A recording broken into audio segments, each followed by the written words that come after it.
Bonsoir messieurs, mesdames, bonsoir à tous et à toutes sur ce live Twitch sur Jeux Vidéo Live. Désolé pour la redondance du live. Donc ce soir, comme promis, comme prévu, comme on vous l'a indiqué depuis quelques jours déjà, et on va faire une espèce de marathon un petit peu sur cette licence. On vous propose ce soir de faire un gros délire sur Metal Gear Solid 5 Ground Zeroes. Certains ont lu notre test, d'autres peut-être pas. Et donc voilà, donc on s'est dit que ça serait bien qu'on vous refasse un petit peu l'intro de The Phantom Pain qui sort d'ici quelques jours, hein, donc le 1er septembre. Si je me trompe pas et que ma mémoire ne me fait pas défaut. Alors, ce soir à la manette, nous aurons donc Rainbow Twix. Salut, salut. Hello, donc Rainbow, tu as déjà des admirateurs de la part d'Hiro qui te dit comme ça que pourquoi c'est lui qui tient la manette alors qu'il est trop nul ce mec. Parce que je suis le moins nul de la bande. Pizza, ça. C'est ça. Sicabs. Et puis voilà, donc Sicabs, des coucous à toi, des bisous, tout ça. H764 avec un nom de bière comme ça, forcément, on est content de te revoir par rapport aux derniers Twitch qu'on a fait. Salut H. Nous avons aussi avec nous, donc l'auteur du test qui a fait polémique avec son 20 sur 20, LSK. Bonsoir à toi. Salut tout le monde. Et enfin, pour nous accompagner, un petit jeune, hein, un petit novice qui a commencé la licence il n'y a pas très longtemps, mais qui il y a 3 ans quand même. Il y a 3 ans. Qui kiffe à mort. Donc je vous présente notre petit Cloud international. Salut tout le monde. Alors, comment on va articuler ce Twitch? Alors, c'est très simple. On va faire un speedrunning, hein, tout simplement sur ce qui va se passer dans Ground Zeroes, hein, enfin sur ce qui se passe, hein, en espérant que tout le monde l'ait fait. Sinon, c'est pas la peine de venir, hein, parce que ça va vous spoiler un petit peu quand même. Et puis après, une petite surprise un peu, on va dire, participative, hein, Red Bull, hein, je me trompe pas de terme. C'est ça, ouais, c'est ça, une petite surprise on va pour essayer de vous faire un petit truc, faire participer les membres. Voilà, et évidemment, on va parler de la licence, on va parler du test, on va parler de ce que représente Metal Gear depuis tant d'années, parce que mine de rien, c'est une vieille licence. Et voilà, et j'espère que de mon côté ça va marcher, parce que là j'ai eu une connexion ça. Ouais. C'est bon, ça revient, tout va bien. Alors on va partir tout de suite. Sur Ground Zeroes, allez, on y va. Allez, on y va. Ah, bonsoir Darkin. Des bisous à toi aussi. Merci d'être venu, parce que Darkin est un peu aussi fait partie des membres qui apprécient beaucoup la série Metal Gear. Donc à mon avis, ça peut être intéressant de l'avoir avec nous ce soir. Et il commence déjà par une petite phrase que les fans peuvent comprendre. Capture Waiting, hein. J'ai un gros souci de connexion ce soir, ça va être un peu compliqué. On va essayer de gérer quand même le truc.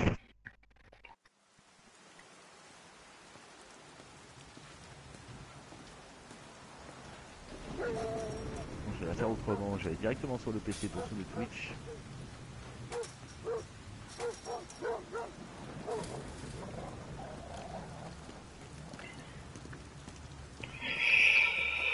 Donc, comment on pourrait situer cet épisode dans la chronologie LSK ou Claude vous sauriez faire un petit résumé ou... Bah, il est avant ça et après ça, en fait. Voilà.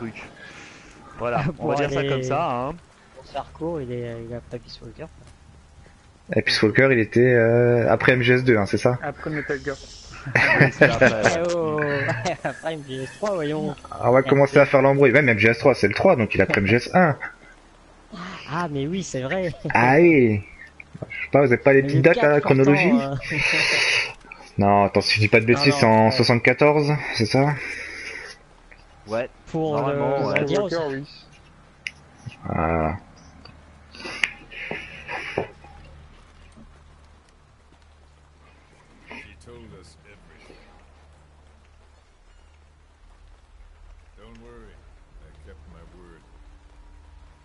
Alors, ça va être très compliqué ce soir.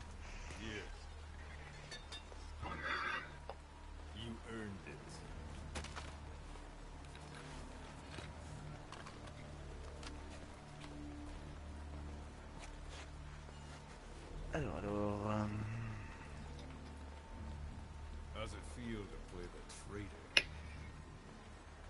Ça va être très compliqué pour moi ce soir puisque nous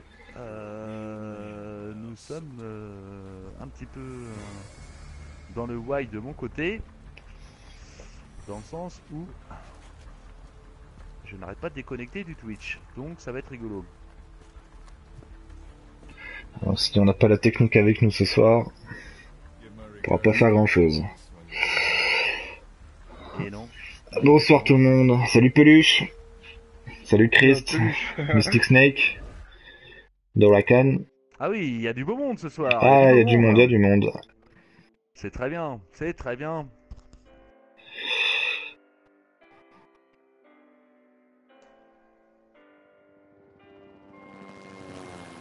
Alors, j'ai récupéré un petit peu le Twitch directement sur mon ordinateur. Comme ça, au moins, je vais pouvoir suivre un petit peu vos péripéties. J'espère que vous m'entendrez au niveau voix. Parce que ça risque d'être un petit peu compliqué. N'hésitez pas à nous dire dans les commentaires hein, si vous nous entendez bien, s'il y a des soucis d'image ou autre chose. Ouais, parce que les problèmes techniques en direct, ça peut arriver. Hein. C'est ce qu'on appelle les fameux inconvénients du direct d'ailleurs. Ça porte bien son nom. Et... Et voilà, donc ben oui, apparemment Red il est parti là, en plus il est vachement sympa parce qu'il laisse toute l'intro. Ah oui, hein, histoire de se mettre dans l'ambiance. Donc on peut un peu apprécier le... entre temps, hein, parce que je les ai pas tous vus malheureusement, je suis vraiment désolé, hein, donc je fais un coucou général. Et oui, effectivement, oui, c'est intéressant d'avoir quand même... Ça, on peut admirer le travail de... Au niveau des cinématiques, hein, qui fait vraiment très cinéma, donc ça c'est la patte Kojima. Et donc d'ailleurs, à ce sujet, bah, si on peut un peu rentrer dans le vif, LSK, vu que toi t'as pu tester The Phantom Pain, est-ce qu'on retrouve cette mise en scène, ces angles de caméra, tout ça pour tout ce qui est cinématique? Totalement, c'est Grand Zeroes, mais sauf que t'as des plans encore plus de malades. Des ralentis, pas à tout va, mais des ralentis quand même assez mémorables et assez bien placés et toujours mesurés. C'est vraiment, c'est beaucoup moins. Donc mise en scène toujours que les autres. Mais Metal Gear c'est plus posé, mais ça fait vraiment beaucoup plus cinéma et bah, c'est ce que je disais dans l'expose parfaite cinéma et jeux vidéo. C'est vraiment des plans que tu t'attends à voir juste au cinéma en fait quoi. Et surtout l'utilisation des plans séquences, tu t'attends à voir ça qu'au cinéma et au final ça fonctionne vachement bien dans le alors jeu. apparemment Ticaz nous dirait qu'on n'a pas le son du jeu directement dans le Twitch. Alors là... Et elle a que RT et Mose, c'est bizarre. Ouais, c'est surtout ça. Alors, faut dire que Claude il parle pas. Ça. Merci, les autres entendent.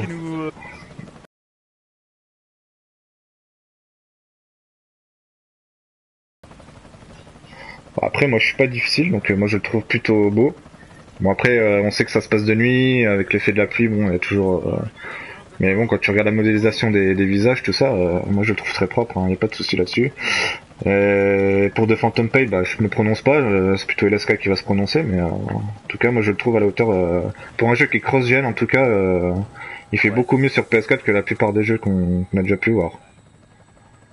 Ok, donc alors je salue Dora qui vient d'arriver aussi, Todd qui dit à C-Cabs comme ça que de toute façon au niveau des voix et du son c'est qu'elle a trop bu, elle ne nous entend pas, donc tout va bien en fait. Hein. Ah bon? Bon. Ok. Oui, apparemment le problème vient d'elle. Hein. Donc... D'accord. Ah, le son est un peu lointain, donc ça va être un petit peu compliqué là. Ça c'est comme... Bon, après on en a pas trop besoin du son de toute façon pour le jeu, l'important c'est d'entendre nos voix surtout. Oui. Voilà, donc du coup, comme j'arrête pas de déconnecter, ça va être un petit peu compliqué. Mais bon. Pour la question de la technique, bah, comme je l'ai dit, c'est globalement très beau, surtout pour un jeu cross-gen comme le disait RT. Maintenant, il y a d'énormes concessions qui ont été faites, donc vous attendez pas à prendre une claque monumentale sur les textures et tout, parce que c'est clairement pas le cas. C'est même entre guillemets assez crade, mais vraiment d'un point de vue faut réfléchir d'un point de vue global, et d'un point de vue global, ça impressionne vraiment, surtout l'autre environnement que je citerai pas le nom, même si ça a déjà été fait, mais comme ça, du coup, ça garde la surprise. Mais cet environnement-là est encore plus impressionnant parce que c'est hyper, mais alors hyper vaste quoi. Vous prenez Red Dead et je sais pas par combien vous le multipliez, mais c'est vraiment impressionnant. Donc oui, il y a des concessions. Non, c'est pas les plus belles textures au monde, mais voilà, profondeur de champ énorme, 1080p, ça tourne à 60 fps sans jamais ramer. Jeu cross-gen pour moi, non, franchement, il y a pas, c'est propre quoi. De la technique quoi. Ouais, non, c'est vraiment propre. Toujours cette saturation de son. Ah, mais là, on t'entend mieux là maintenant, ça va. Ouais, ça va mieux. D'accord. Bah moi je réponds à la question de Darkin ou d'Arkane, Arcane parce que c'est un fan de Legacy of Kain.